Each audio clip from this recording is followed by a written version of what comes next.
Hi, my name is Nia Terrell, and my project is called Preventing Cardiovascular Disease in Individuals with Type 2 Diabetes. My question for this project was, how does type 2 diabetes blood vessels differ from healthy blood vessels, and if a simple medication, like vitamin C, can lower blood sugar levels? My hypothesis was that the type 2 diabetic was going to have more damage in their blood vessels, and the vitamin C would lower blood sugar levels.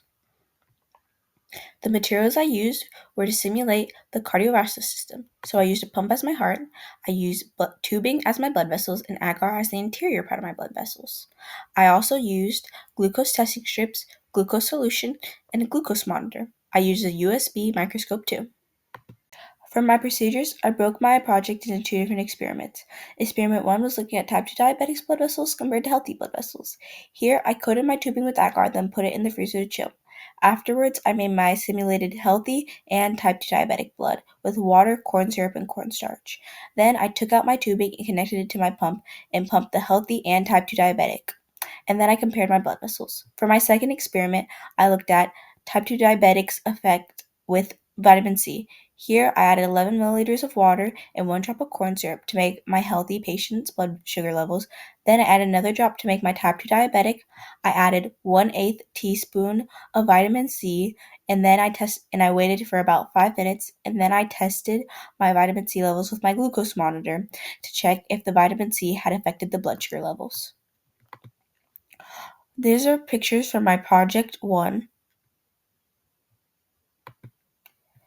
These are pictures from my second project. Here's my graph where you can see my healthy type 2 diabetic and vitamin C blood sugar levels.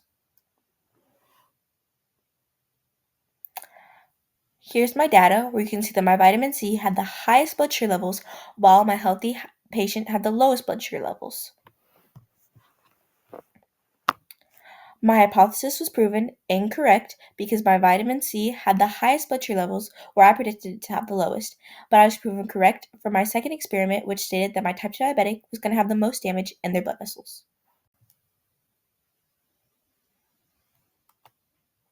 A practical application for this experiment is that millions of people deal with cardiovascular diseases and type 2 diabetes, so finding solutions to these can lead to people having happy, healthier, and longer lives. A future expansion for my project would be improving the materials that I use and looking at how people's average house income can be affected by type 2 diabetes and the materials that you need when you have type 2 diabetes. Here's my bibliography, and thank you for listening.